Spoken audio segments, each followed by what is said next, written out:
Mheshimiwa Sunga, jiandae Kawawa. Asante sana Mheshimiwa Naibu Spika. Kwa kuwa tatizo la kukatika kwa umeme limekuwa ni sugu sana kwenye jimbo la Vwawa, wilaya ya Mbozi na mkoa wa Songwe.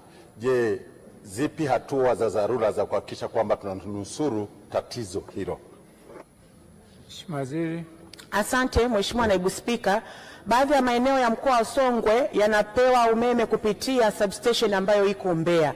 Kwa hiyo kupitia mradi huu wa kupeleka gridi mkoa wa Rukwa, kituo cha kupoza umeme kitajengwa pale Songwe, na hivyo kusababisha baadhi ya majimbo pale ikiwemo jimbo la Mheshimiwa mbunge wasiweze kupata umeme kwa kutumia laini kubwa, laini ambayo ni ndefu sana, jambo ambalo linasababisha katika kwa umeme. Kwa hiyo mkandarasi yuko site, kazi imeanza Mheshimiwa mbunge, na wananchi wa jimboni kwako, mradi ukikamilika wataona mabadiliko hayo, kwa sababu tunajenga kituo cha kupoza umeme pale kwa ajili ya kuzuia laini ndefu, umeme wao wanapata kutokea karibu ili uendelee kuimarika. Asante Mheshimiwa Naibu Spika.